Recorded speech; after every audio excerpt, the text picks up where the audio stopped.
Bueno, mi amigo Peter Citelli, ¿cuántos años hace que nos conocemos, Peter? Wow, desde la época de Palabra de Vida, eso debe haber sido 1987 más o menos. Claro. Y vos estás igualito, igualito. Sí, con un poquito de libras nada más. Pero sí, vos igual, claro. Sí, yo igual. Con más sabiduría, vamos a ver el lado positivo. Sí, claro. Hermano Peter, casado felizmente con Gabriela, 3 hijos. Cuatro. Cuatro hijos, Cuatro, wow, sí. De edad de college, ya cuatro. de la universidad, ya todos están, a dos fuera de casa y dos están aquí todavía, trabajando todos por la gracia del Señor y bendecido con ellos. Qué bendición, Peter, qué bendición. ¿Y estás pastoreando la iglesia bautista en Miramar, ahí en Florida? Sí, aquí en West Park, Florida, exacto. Ujú. Bueno, bueno, Peter, sé que estás concluyendo un semestre bastante atareado con tus estudios. ¿Qué estás haciendo en este momento, Peter? Bueno, pues estoy haciendo una maestría de divinidad de la Escuela de Teología en Southern Seminary y inicialmente terminé una maestría de arte con la Escuela de Billy Graham, que es de Evangelismo y Misiones. En estudios teológicos fue esa maestría, pero he decidido pues seguir estudiando y estoy estudiando ahora pues para el programa americano. Eso hace un poco las cosas un poco más complicadas porque las clases son en inglés y los profesores son bastante estrictos, pero contento de seguir aprendiendo y avanzando. Perfecto. Cuando te conocí, Peter, eras muy abocado al estudio y siempre me contagiabas esas ganas de estudiar, inclusive no sé cómo te daba el tiempo para hacer tu clase de griego ahí, extra, a todo lo que ya teníamos. Pero si no me equivoco, fuiste uno de los poquitos que perseveraste hasta el fin en griego, ¿no? Y fue mi amor, se volvió mi amor, el amor de mi vida el griego. Cuando lo descubrí, me acuerdo que teníamos a un profesor ahí pues que nos llevó, que era un misionero americano, y nos llevó a amar el Nuevo Testamento griego. Y una vez que comencé a aprender el idioma, pues me acuerdo que teníamos el diccionario griego Vox, ¿te acuerdas que vos venías a mi cabaña y mirábamos los significados de las palabras, tratando de entender un poco más? Y no, Lo tengo por ahí, lo tengo por ahí. buenísimo, Viejito y todo sirve todavía. buenísimo diccionario. Bueno, Peter, recién hizo un ruido ahí el audio y como que se baja, pero no, no te preocupes, vamos a seguir y después vemos cómo queda. Eh, pero básicamente esta tarea que tenemos para hoy nace de una conversación, una inquietud que yo tenía en mi corazón Uh -huh, sobre raíces hebreas. uh -huh, ¿Y por qué se vino a mi mente tu nombre? uh -huh, Porque recuerdo que estuviste muy cerca de un movimiento uh -huh. de judíos que tenían una carga especial por alcanzar a otros judíos. Así es. Y estuviste muy involucrado, muy cerca de ellos. Pero algo que me parece que es diferente y por eso quería consultarte, que es el movimiento de raíces hebreas. Uh -huh. ¿Tiene que ver, no tiene que ver? Contame un poco qué es este movimiento, que no, no es tan viejo en un sentido, pero que está avanzando a pasos agigantados, por lo menos aquí en Latinoamérica. Sí, bueno, para comenzar a hablar del movimiento de raíces hebreas, yo creo que es necesario entender el contexto, como bien has dicho, y el contexto es justamente lo que pasó con los judíos cristianos. Los judíos hebreos cristianos se llamaban en esa época.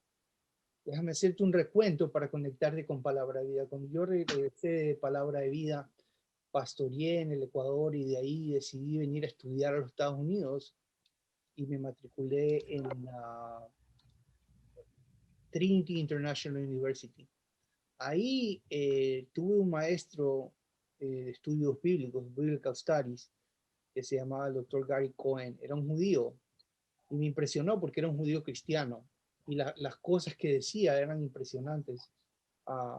De ahí participaba en una iglesia bautista aquí en el área, conservadora la iglesia, pero lo que era en esa época el movimiento, si se quiere, a los judíos, las misiones a los judíos, era sencillamente, y estoy hablando de esto más o menos como en 1994, el ministerio a los judíos era realmente como una escuela dominical. Toda iglesia bautista tenía como una escuela dominical donde había una persona que tenía amor por Israel, oraba por la salvación de los judíos y entonces ellos pues ahí hablaban de todas estas técnicas, estrategias para poder ganar a los judíos. Pues justamente en esta iglesia que te dije que yo trabajaba al comienzo, ahí pues que me invitaron para conectarme con una congregación, porque lo que pasó es que estas escuelas dominicales de ministerios judíos comenzaron a aspirar a ser congregaciones. Claro, eran completamente diferentes de lo que era la iglesia bautista y como ellos querían hablar en lenguaje hebreo y cantar canciones de Israel, etcétera, pues entonces parecía como un giro natural que ellos se vuelvan congregaciones. Así que de una manera rara, créemelo, llegué a una congregación de estas, es la más grande aquí en Fort Lauderdale, y el pastor, que era un judío ruso, me invitó a que yo formara parte de su equipo porque él necesitaba un asistente hispano.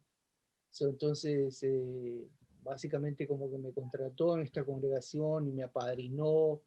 Y esta congregación era realmente un ministerio de los judíos, de evangelismo a los judíos, eran judíos rusos que estaban tratando de alcanzar a judíos rusos, pero hablando en todo este contexto de hebreo, etc. Pero bien, antes de eso tengo que decirte lo siguiente, ¿no? Porque ese fue ya el movimiento particular de los judíos y de congregaciones, pero hay un contexto anterior a esa congregación, y es que, como te dije, antes de 1970, lo que se conocía en las congregaciones americanas era algo que se llamaba cristianismo hebreo. O sea, aquí tenemos un libro de Arnold Fruchtenbaum, que es graduado del Seminario Teológico de Dallas, y él pues está explicando aquí la teología, la historia y la filosofía del cristianismo hebreo. Él sencillamente decía que los hebreos, los, los judíos debían ser alcanzados de una manera judía. No obstante, había cosas interesantes que él decía, y entre esas, él decía que, por ejemplo, que el creyente en Cristo es libre de la ley de Moisés. Y decía también que eso significa que él es libre de la necesidad de guardar cualquier mandamiento de ese sistema, pero por otra mano, él es libre de guardar partes de la ley de Moisés si él lo desea. Entonces, eso, vamos a decir, como que abre una puerta, porque muchos judíos creyentes que han ido a estudiar estos seminarios conservadores como Dallas Theological Seminary, Moody, y te dije que tenían pues sencillamente estos ministerios dentro de las iglesias bautistas, por decirlo así, o iglesias mainstream, aún de las asambleas de Dios, pues estos ministerios aspiraron a ser congregaciones per se y se organizaron más o menos para allá por 1970. Entonces hubo un líder de este movimiento. Por cierto, ellos tenían en ese entonces una cosa que se llamaba la Alianza Hebreo-Cristiana de América, pero un líder que se llamó Martin Chernoff en 1970, pues él tuvo la brillante idea de llamarle a esta alianza hebreo-cristiana, llamarle la Alianza Judío-Mesiánica de América. Él dijo que el judaísmo mesiánico era una visión la que él había visto en una noche donde veía pues que cientos de jóvenes judíos que antes no querían venir a la iglesia cristiana, pues entonces ahora se venían a este movimiento con toda libertad y que entraban debajo de una bandera. Eso es realmente lo que él dice que era, que fue su visión. Pero el movimiento comienza a germinar en los 70s, y eso pues dio el comienzo de congregaciones mesiánicas. En los 80 se hicieron escuelas mesiánicas dentro de estas congregaciones, es decir, escuelas primarias para los párvulos, etcétera. Y también se comenzaron programas de entrenamiento para los rabinos mesiánicos, porque ahora ya no eran pastores mesiánicos, ahora eran rabinos mesiánicos. Y las iglesias se volvieron sinagogas, y el domingo pasó al Shabbat, y el Nuevo Testamento sí era aceptado, pero se le daba mucho énfasis al servicio de la Torah, tal como una sinagoga judía. Entonces se crearon estos programas a los que se los llamó yeshivas, que eran realmente institutos bíblicos para preparar pastores judíos, ¿no? Que ahora se llamaban rabinos, ¿no? Pero se escribieron libros, la música tuvo un impacto muy grande sobre esto. Me acuerdo tanto en 1995 haber ido al Lifeway Bookstore, que era la librería bautista aquí en el área, aquí cerca en Sunrise, y ahí quedaba la librería.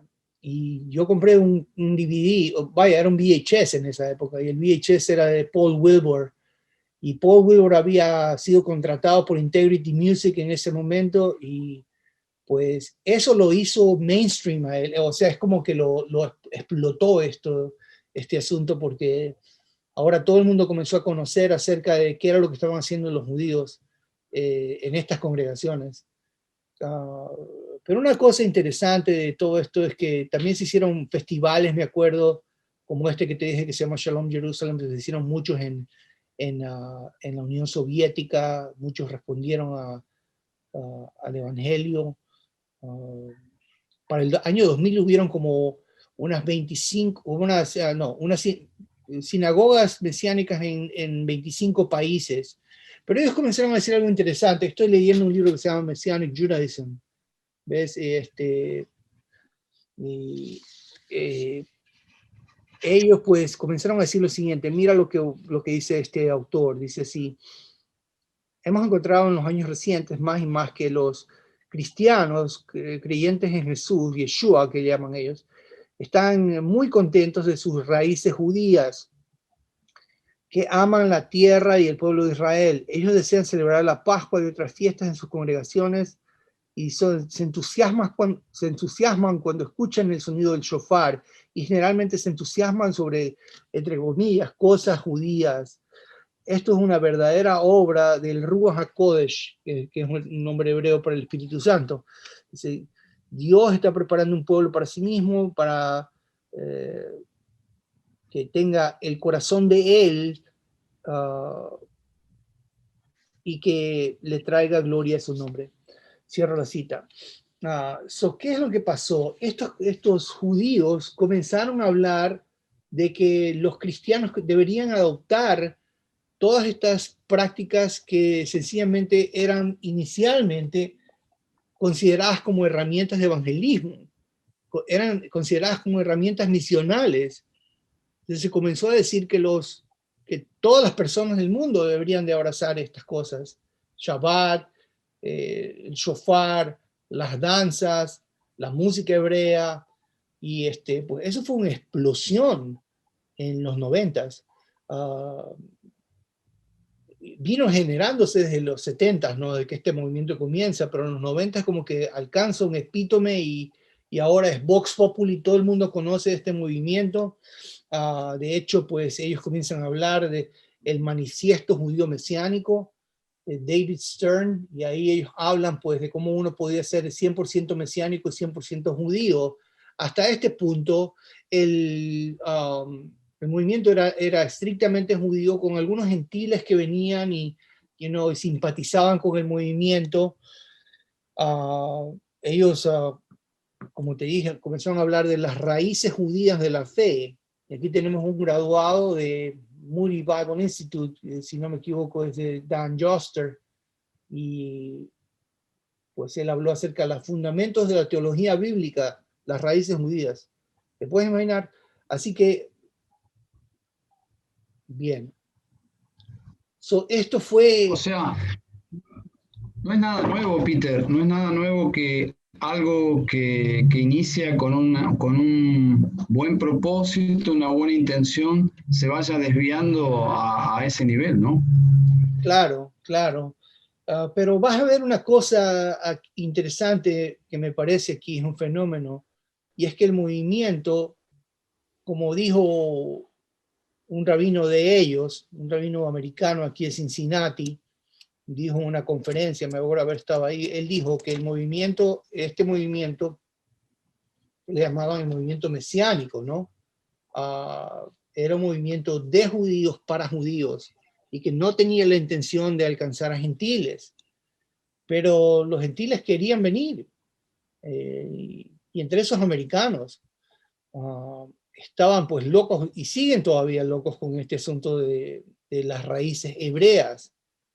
Pero, como yo te dije, el movimiento era un movimiento de judíos para judíos, y los gentiles comenzaron a sentirse un poco, si se quiere, discriminados, porque, vaya, primero se comenzó una mentira, porque si tú no eras judío, entonces tú eras un ciudadano de segunda clase. Para la Alianza Judío-Mesiánica de América, me acuerdo que te daban, si tú eras gentil, te daban una membresía asociada. Eso significa que tú no eras miembro, sino que eras miembro de segundo nivel. Entonces, muchos comenzaron a decir pues, que tenían raíces hebreas. Comenzaron a decir que ellos eran judíos para poder ser aceptados dentro de la comunidad y aspirar a ser miembros del liderazgo. A esto se suma que dentro de la comunidad pentecostal, la comunidad carismática, y aún voy a decir así, dentro de los conservadores, los dispensacionalistas aman mucho Israel y defienden el milenio y defienden el reino mesiánico. Así que estas cosas eh, tienen una coherencia, tienen una correlación.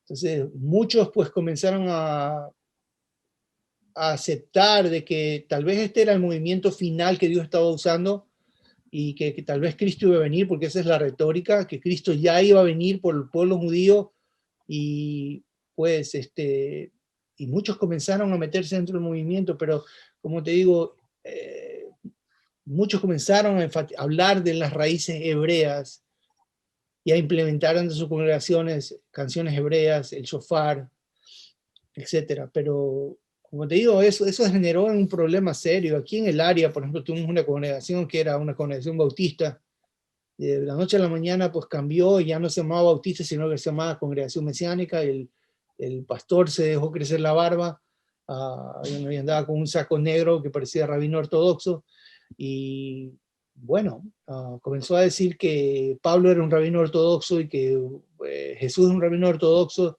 y la congregación terminó desbandada, ¿no? Terrible. Muchos hebreos cristianos se casaron con judíos mesiánicos para poder entrar en ese movimiento, si se quiere, tener validez, ¿no? Y ese es el caso hasta el día de hoy. Hay muchos gentiles que se llegaron a casar con eh, personas judías. Muchos gentiles se comenzaron a casar con personas judías para tener algo de credibilidad, de liderazgo, si se quiere, dentro del movimiento. Pero otros no lograron hacerlo, no lograron ser aceptados por este movimiento que era netamente, si se quiere, judío, ¿no? Racial, si se quiere, ¿no? O sea, era netamente judío, y solamente los que lideraban el movimiento eran judíos, y nadie que sea el presidente de la alianza judío-mesiánica debía ser un gentil, etcétera. Entonces, eso generó en algunos líderes el deseo de independizarse. Así que tenemos que personas comienzan a hablar, como por ejemplo yo tengo aquí a Marvin Wilson, eh, que comenzó también a hablar acerca de que los cristianos tenían raíces hebreas. Este libro se llama Nuestro Padre Abraham, las raíces judías de la fe cristiana. Así que Marvin Wilson también participó de algo que se llamó el Centro para Estudios Judaicos Cristianos. Y este hombre era el Gordon College. Bueno, lo que él comienza a decir, y esto es muy importante, muy importante e interesante al mismo tiempo, pues comienza a decir que todas estas, las raíces hebreas deben de ser practicadas por la iglesia cristiana. Entonces, eso genera realmente, yo creo, el comienzo del boom de las raíces hebreas. Es decir, que ahora congregaciones gentiles dijeron, no necesitamos a los judíos necesariamente, porque ellos son cerrados.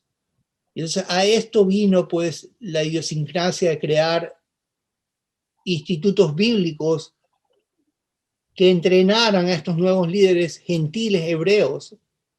Pero como ellos quieren seguir guardando el Shabbat y guardando la fiesta, lo mismo que hacía el otro grupo, y ellos no son aceptados, ellos tienen que crear su propio movimiento si tú quieres. Entonces, por ejemplo, tenemos aquí a Brad Young, que trató de ser rabino en una congregación mesiánica y no fue aceptado, y terminó siendo maestro de estudios judaicos en Oral Roberts University. Claro, porque el movimiento judío mesiánico votaba a todos los que no eran gentiles, a menos que tú digas que eres judío. Entonces, pero eso fue comenzando una idea de que los gentiles tenían que abrirse y crear sus propias congregaciones, y efectivamente comenzaron a crear sus propias escuelas. Y a esto se suma un problema porque Barry y Batia Wooten comenzaron a hablar de que realmente lo que había pasado es que habían 10 tribus perdidas de Israel, y esas 10 tribus perdidas eran todos los gentiles que querían vivir una vida bajo el judaísmo. Y entonces estas tribus se habían perdido, nunca habían regresado, esa era la teoría, y estas tribus pues son todos los gentiles. Eso comenzaron a torcer todas las escrituras y a decir que el hijo pródigo era sencillamente Efraín, que estaba regresando al hogar, y comenzaron a hacer toda una teología que es realmente eisegesis, no exegética, para justificar el hecho de que ellos querían vivir esta vida en el judaísmo, si se quiere, ¿no? Entonces ellos comenzaron a decir eso, y aquí Sí, en el área... todo este movimiento, Ajá. Dime, Dardo. como que el movimiento se edifica, está cimentado sobre posturas que ellos asumen que son históricas y bíblicas, entonces la gente no cuestiona esos fundamentos, entonces comienza a construir sobre bases totalmente improbables, sobre la teoría, por ejemplo, las 10 tribus perdidas, Así que es. es una cosa improbable y históricamente ilógica, o sea, no tiene ningún asidero en la historia de Israel. Así es. De hecho, el pueblo judío no acepta este asunto de las 10 tribus perdidas, y de hecho hay un antecedente que es bastante interesante que me gustaría citarte, y es que allá para el año, a mediados del siglo XIX, en Inglaterra había algo que se llamaba el anglo-israelismo, y decía lo siguiente, que había una profecía que hace hincapié en la distinción entre los judíos y entre las tribus del reino del norte que fueron exiliadas en el año 721 antes de Cristo, y se dice que no regresaron. Se dice que sus huellas son las siguientes: como sajones, saxons, son los hijos de Isaac, y los daneses son los hijos de Dan, a través de Europa hasta Gran Bretaña, y luego como manaseitas, descendientes de Manasés, hasta América. Entonces se conjetura que una de las hijas de Sedequía fue llevada a Egipto con Jeremías y navegó a Irlanda y se casó con un rey allí, y fueron los antepasados de la familia real británica. De esta manera la promesa de Israel son dadas a Inglaterra y América. O sea que ya hay un antecedente aquí en los Estados Unidos y en Inglaterra de que en Inglaterra eran descendientes de judíos. Entonces, esto prepara el camino para este movimiento. Y aquí tenemos, por ejemplo, un líder hispano, que era, te digo que era un pastor bautista aquí del área, ¿no? Él habló de un manifiesto mesiánico también, así como los judíos habían hablado, pero este era un bautista, ¿no? Pero ahora se dejó crecer la barba, ¿no? Entonces ahora se llamaba Rabino, pero era el pastor Daniel Hernández y ahora se volvió Rabino Dan Ben Abraham. Y él también creó una alianza de congregaciones, se fue por Latinoamérica esparciendo toda esta historia. Pero mira lo que dice aquí, ¿ok? Quiero que notes lo que dice.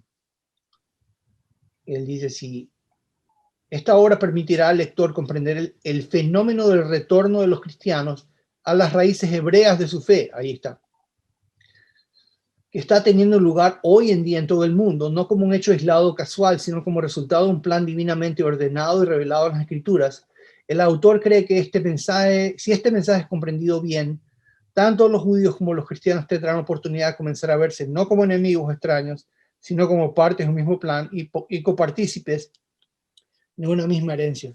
Así que la proposición de él es que los cristianos ni los judíos, aún del movimiento mesiánico, ya no tienen que verse como enemigos, sino como judíos todos, y todos obedeciendo el judaísmo, y todos siguiendo las leyes del judaísmo, de esta religión. Un gran problema. Wow.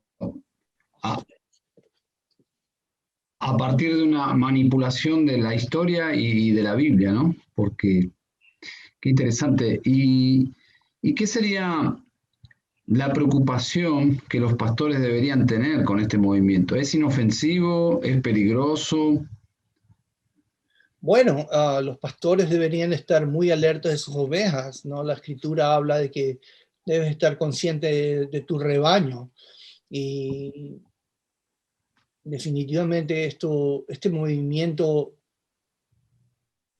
yo no creo que acerca a los creyentes al evangelio, me parece que lo aparta, me parece que lo aleja de Cristo, hace que las personas comiencen a enfocarse más en la religión judía que en el evangelio y que en Cristo.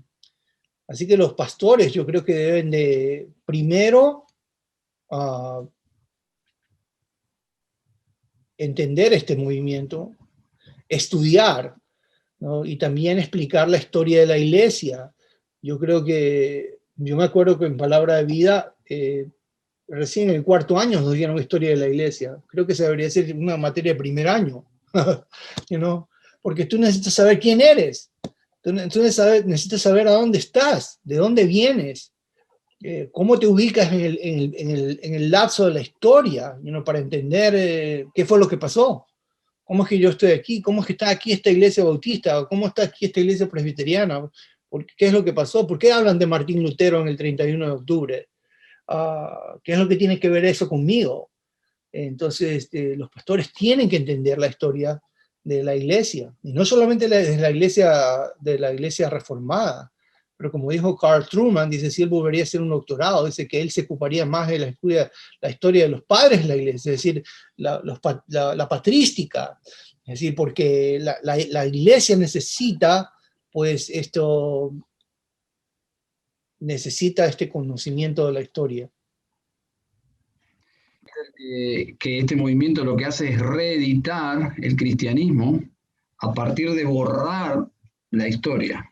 O sea, ellos tiran un manto de duda, desacreditan todo el progreso del cristianismo, del dogma, de lo que Dios hizo progresivamente a través de la historia, y entonces eso le da lugar a ellos a hacer su propia interpretación del cristianismo, ¿no? Exacto. Déjame hacer una pausa porque tengo algo en la garganta. Espera un segundo.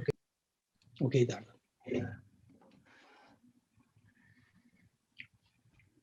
Bueno, Peter. Raíces hebreas. Ese es el nombre por el cual son conocidos, aunque ellos niegan un poquito ese nombre, aunque lo asumen. Ujú. Pero ¿cuál sería el peligro mayor para considerar de este movimiento, Peter? Bueno, es la negación del Evangelio, yo creo. Y aunque ellos van a negar de que el celebrar todas estas fiestas no tiene que ver con negar el Evangelio, el asunto es que ellos deberían ser honestos y decir por qué razón están celebrando todas estas cosas. Ah, cuando la Biblia habla de otra cosa, ¿no? Si quieres, leamos lo que dice Colosenses, por ejemplo. Y de hecho, Pablo, pues, fue un defensor, si se quiere, un apologista para que los gentiles no hagan estas cosas, ¿no? Pero, por ejemplo, si vamos a Colosenses, déjame ver el capítulo exactamente, pero dice Colosenses capítulo 2, versículo 16, dice, por tanto, nadie se constituya en juez de ustedes, nadie los juzgue con respecto a comida o bebida, o en cuanto a día de fiesta, luna nueva o día de reposo, cosas que son solo sombra de lo que ha de venir, pero el cuerpo pertenece a Cristo. So, nota lo que dice ahí, dice que nadie, es un adverbio negativo en el griego, ¿no? Nadie se constituya en juez, es un presente activo imperativo, crineto, en otras palabras, dice que nadie, de una manera negativa, de ninguna manera, es lo que está diciendo, se constituya en un juez continuamente. Mira, y eso implica algo. Eso implica de que ellos estaban siendo juzgados, ¿no?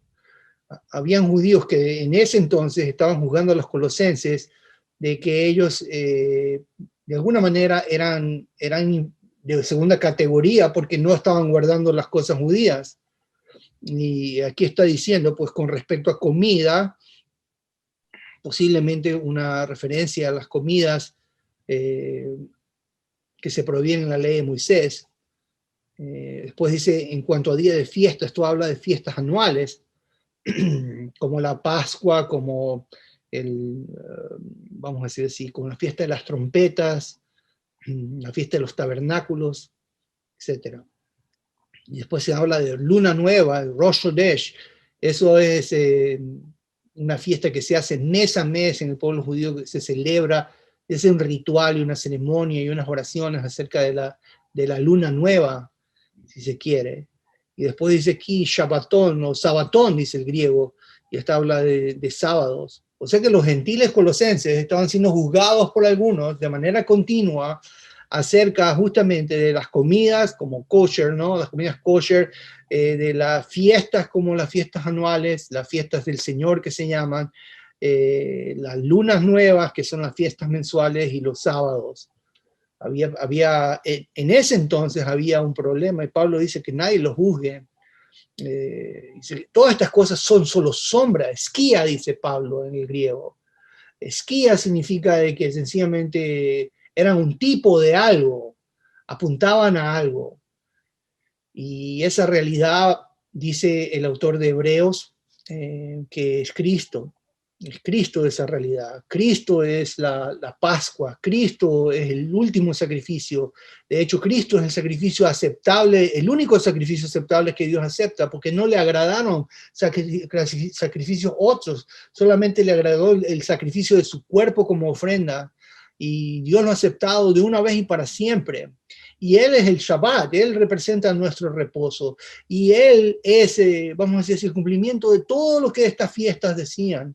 De hecho, el libro de Hebreos también habla lo mismo. Mira en el libro de Hebreos capítulo 10, versículo 1, dice así, pues ya que la ley solo tiene la sombra, nuevamente la palabra esquía, es la misma palabra, dice, la ley tiene solo la sombra de bienes futuros, no la forma imagen misma de las cosas.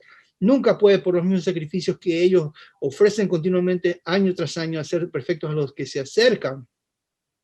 Así que la ley tiene una sombra y esa sombra se cumple en Cristo. Esa sombra se cumple en Cristo. Ah, ya. ¿Qué sutileza es capturar a los creyentes que estamos completos en Cristo y llevarlos hacia las sombras, ¿no? Exacto. Cuando Cristo es justamente la sustancia misma de todas las cosas, es ir en contramano del verdadero evangelio. Estás yendo en El contravía. Antiguo Testamento nos lleva hacia Cristo y esta gente está llevándonos hacia atrás. Es muy sutil, y muy atractivo, y no entiendo por qué es tan atractivo. ¿A qué clase de persona puede ser atraída a ir hacia atrás cuando Pues, estamos completos en Cristo? ¿Qué pues, serían las víctimas de este movimiento? pues déjame decirte una cita de Spurgeon, si la logro encontrar, pero Spurgeon dijo una vez algo así, dice, pues si hay alguien que me dice que sabe lo que es el Evangelio de la Gracia, no fue Spurgeon, fue Lutero, aquí. Déjame ver, aquí está. Aquí está Lutero, dice así, particularmente cuando tú escuchas a un santo inmaduro hablar como trompeta, que él conoce que él ha sido salvado por la gracia de Dios sin obras, y pretende que esto es un snap, dice él, y pretende que esto es algo fácil, que él ya lo tiene, ¿no? Eso es. Entonces no tengo idea, tengo la idea de que esta persona no tiene ninguna idea de lo que está hablando y probablemente nunca se va a dar cuenta. Dice, esto no es un arte que puede ser completado o aprendido por alguien que se va a jactar de que lo ha dominado. Esto es un arte que siempre va a tenernos de pupilos. Él está hablando de la gracia de Dios y del Evangelio. Y mientras el Evangelio, básicamente, pues se vuelve nuestro amo, es lo que dice así, ¿no? Y todos aquellos que entienden y lo practican no se jactan de que ellos pueden hacer todo o conocerlo todo, si se quiere, ¿no? En el contrario, ellos sienten como un sabor y un olor maravilloso que es tan grande que lo desean conseguir y están sorprendidos de que ellos no pueden comprenderlo ni agarrarlo como ellos quisieran. Ellos tienen hambre, tienen sed, ellos lo desean más y más. Ellos nunca se cansan de escuchar acerca de esto o de hablar y de manejarlo, dice, como el apóstol Pablo nos dice y confesó que él todavía no lo había alcanzado en Filipenses 3:12 y en Mateo 5:6, Cristo llama a aquellos que están bendecidos y hambrientos por la justicia, cierro la cita de Lutero, tremendo. No. Es decir, cuando te encuentras con un creyente que dice, yo ya conozco la gracia de Dios y conoce el Evangelio, Lutero le dice, cállate, vos no sabés lo que estás hablando. Dice, no sabés, o sea, te va a costar toda la vida el sencillamente tratar de entender la maravilla de la gracia del Evangelio de Cristo. Sí, brother. Podríamos decir que es un movimiento, aunque suene dura la palabra, pero es un movimiento apóstata. Bueno, sí, porque la palabra apostasía habla de moverse, ¿no? La palabra apostasía habla de como un barco, que se va deslizando del muelle. Es irse lejos de donde has estado.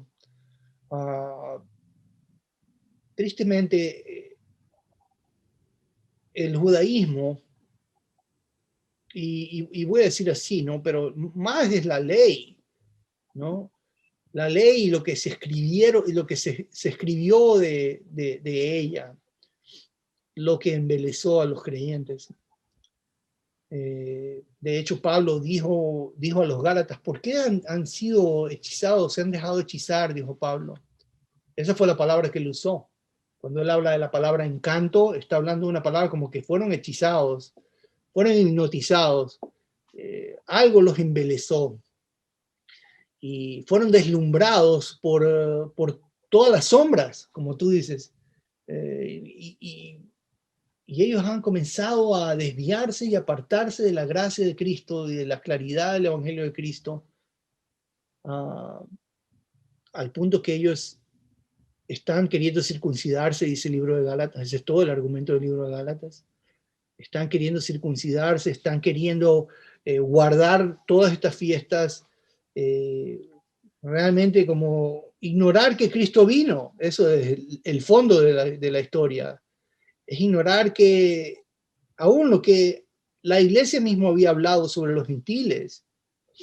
Hay algo importante que nosotros tenemos que entender, Dardo, y es que hay una progresión, como mencionaste hace un momento. Dios ha comenzado algo en el huerto del Edén, en la primera creación, y el hombre ha entrado en pecado, pero se ha prometido un redentor. Todo el Antiguo Testamento habla de ese redentor. El redentor llega para nosotros, como cantamos en Navidad. Ese redentor comienza a llamar personas judías, pero no solamente judías, pero también gentiles de todas las naciones. Ahí eso es algo importante dentro de este esquema, porque ellos dicen que básicamente como que no hay gentiles, ¿no? Sino que todos son judíos. No, eso no es lo que dice el texto del Nuevo Testamento, ni el libro de los Salmos, ni el libro de Isaías, que dice, alaben los pueblos, alaben las naciones. Alábenle, dice el libro de los Salmos, todos los pueblos. Así que el deseo de Dios es que todos los pueblos de todo tribu, lengua y nación vengan al arrepentimiento de la fe debajo de este Salvador, debajo de este Mesías prometido. Y finalmente la Biblia termina con que nos va a llevar a la nueva Jerusalén, a los nuevos cielos, nueva tierra, a la nueva creación. Pero hay una progresión, ¿no? Hay como una progresión que ha comenzado en Génesis y que se va moviendo.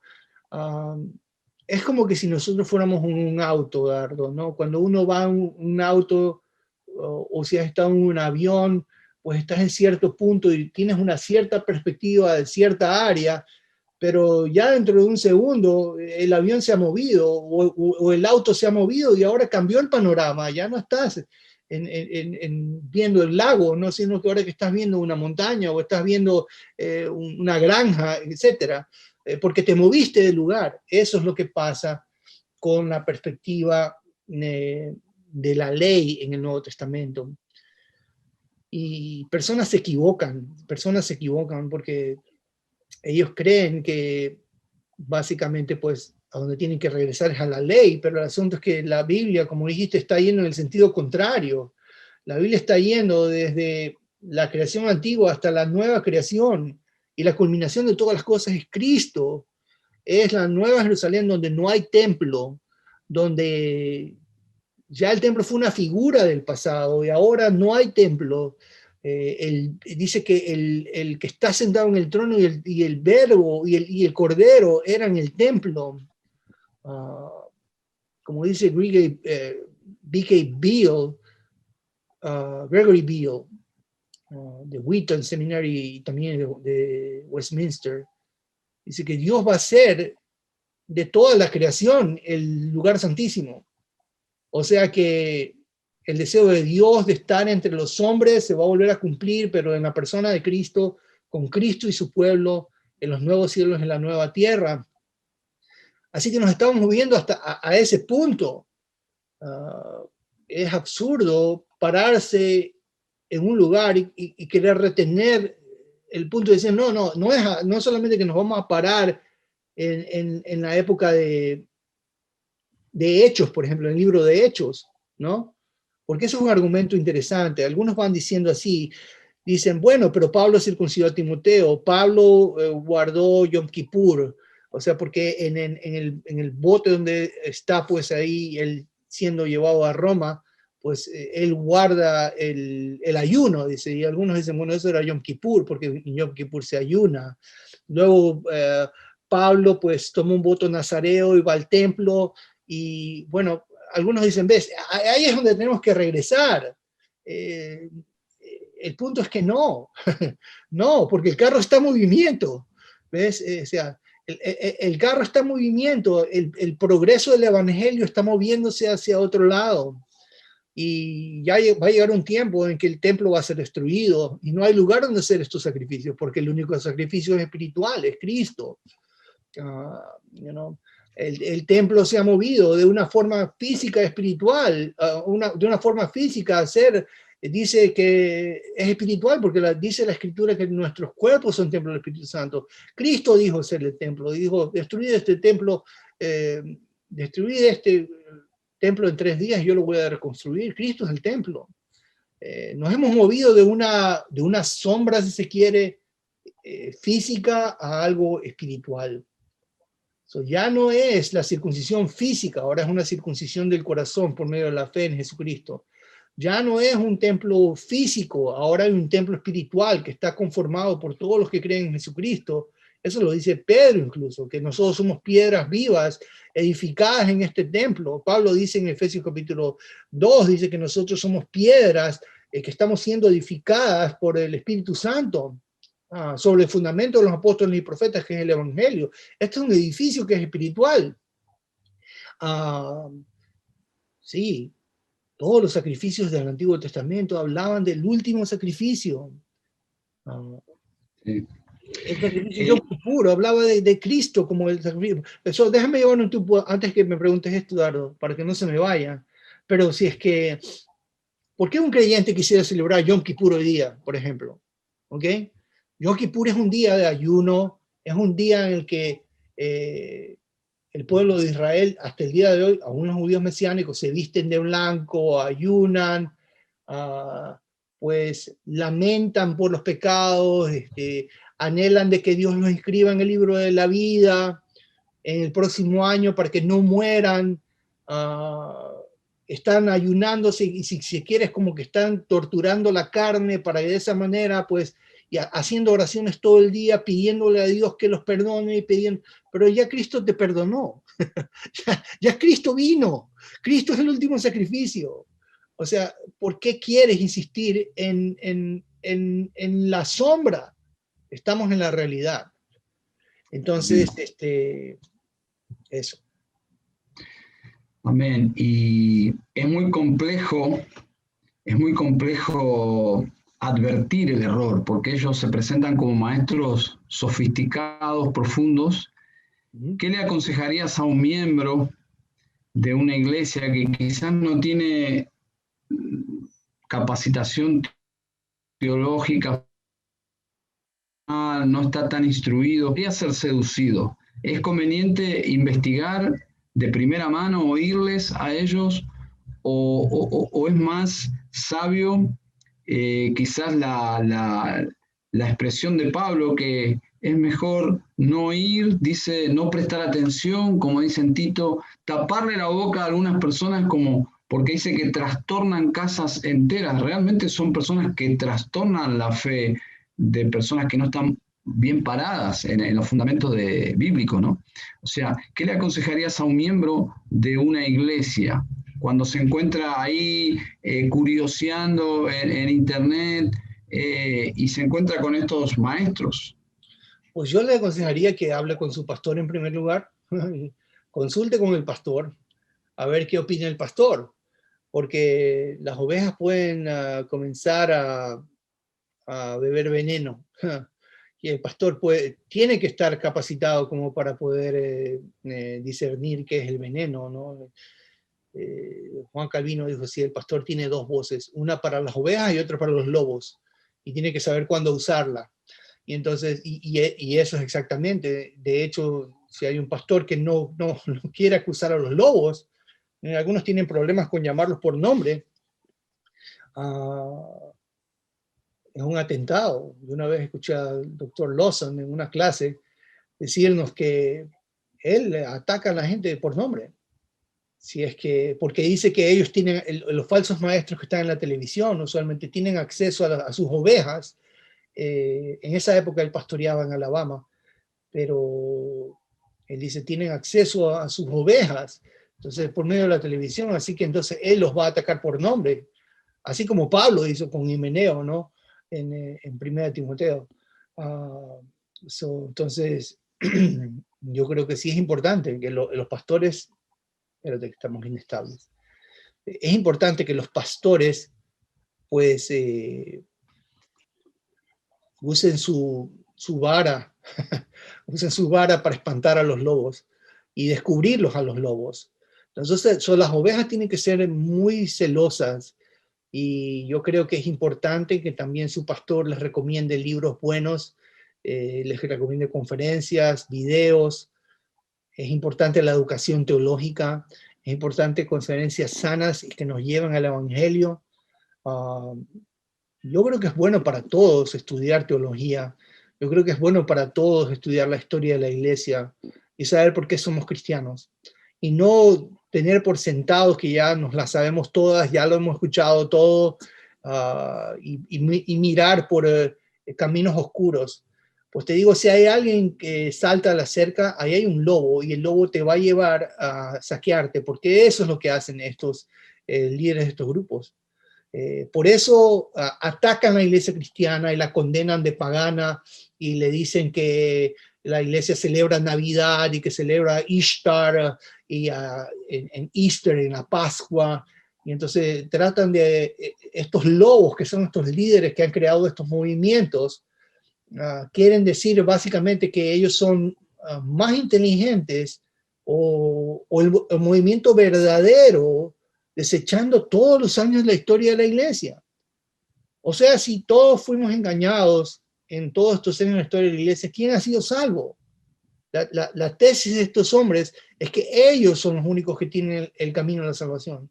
Y por ende tienes que comprar los libros a ellos, y por ende tienes que escuchar sus versiones, de sus interpretaciones, que por cierto son interpretaciones que no tienen fundamento bíblico, no tienen asidero. Si tú comienzas a indagar la exégesis de lo que están diciendo, no tienen a dónde agarrarse. En muchos casos estas personas no tienen ni la más básica educación, sino que sencillamente están manipulando unos textos como que si fueran una nariz de plastilina y la mueven para todos lados.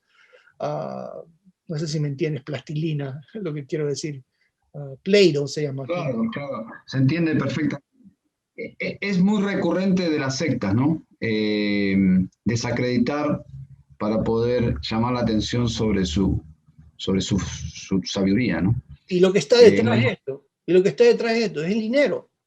Porque a donde quieren ir es a sacarle el dinero a la gente y a despojarlos, desvalijarlos. Y, wow, qué importante. Mira, Dios nos va a llamar a cuenta a todos, y vamos a tener que dar cuenta de todo lo que hicimos en el día del juicio.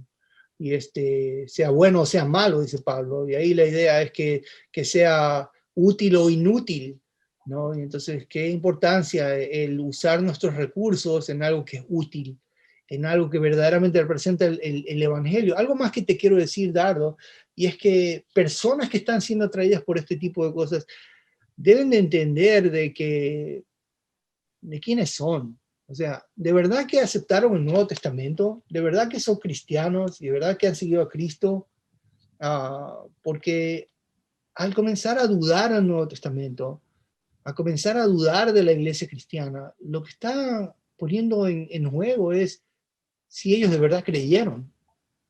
Yo tengo la idea, como Dr. Schreiner, que un creyente no se va a mover. Si una persona es un elegido, no va a ser engañado.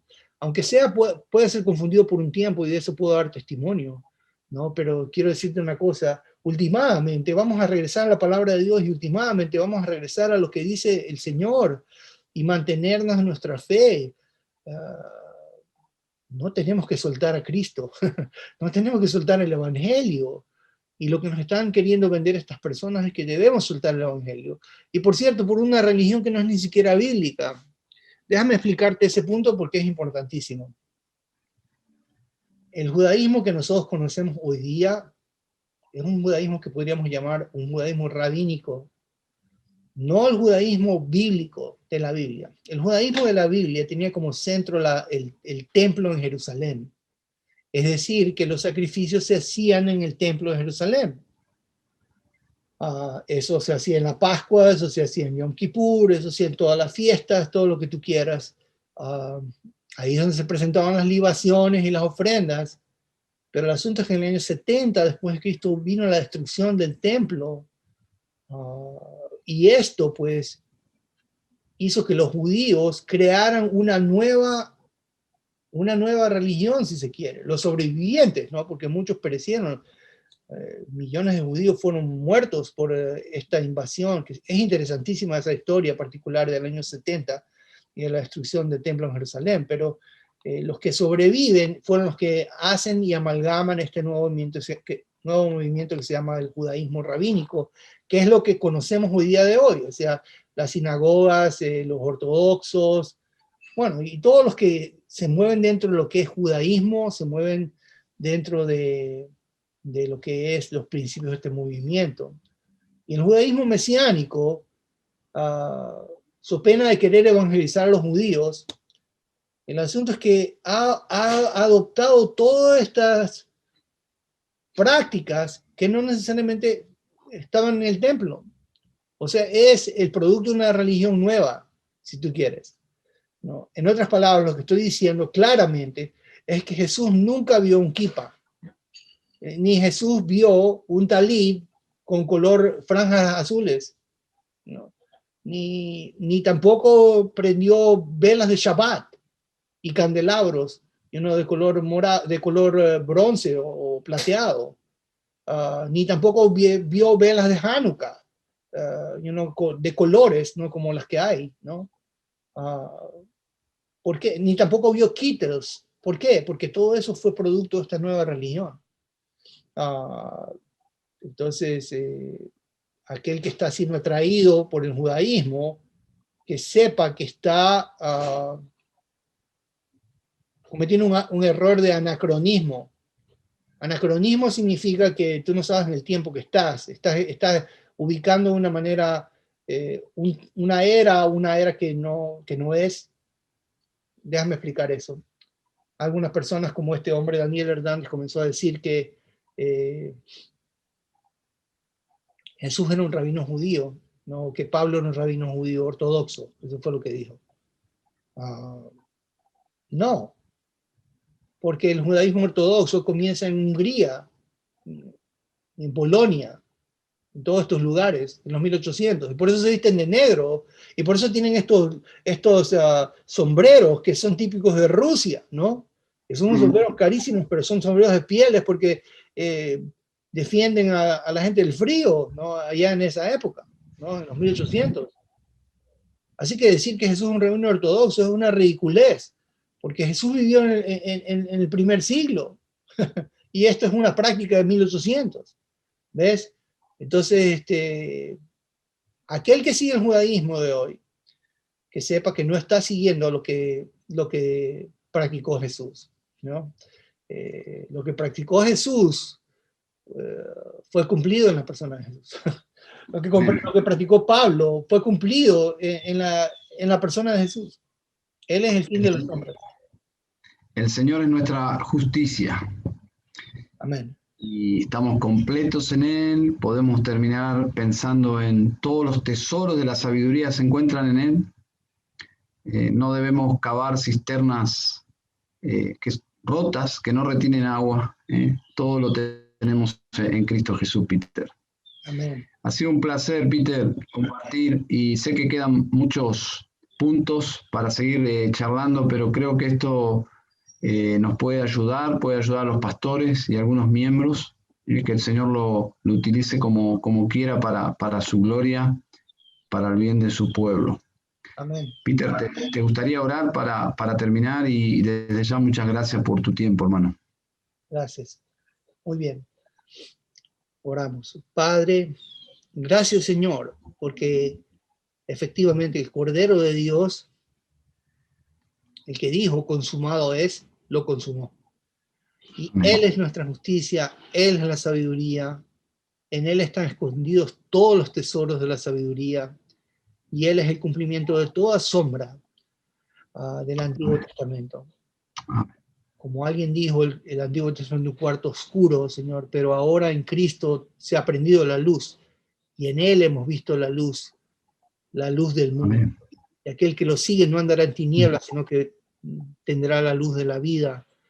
Te pedimos, Señor, por estas congregaciones, Señor, de las que Dardo ha hablado, por personas que a veces están inquietas con este problema de los que quieren regresar al judaísmo, a esta religión.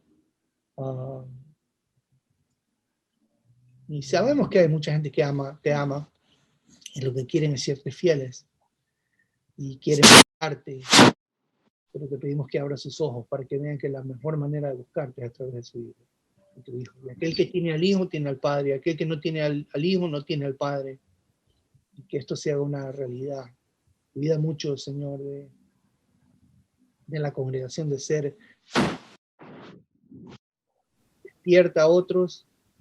Gracias porque tus elegidos van a buscar tu palabra y van a buscar, van a perseverar en la fe, en las buenas obras y en el Evangelio. Gracias, Señor, por Cristo, gracias por todo lo que nos enseñas por medio de tu palabra. Ayúdanos a amar tu palabra, ayúdanos a buscar en el Nuevo Testamento, Señor, qué es la revelación que has demostrado hasta los nuevos cielos, la nueva tierra. Y Amén. se cumple en Cristo. Gracias, Señor. Amén. Amén. Peter, un gran abrazo, hermano. Dios te bendiga y te use en este fin de semana con su palabra. Igualmente, un saludo para tu congregación, que el Señor te bendiga, Dardo.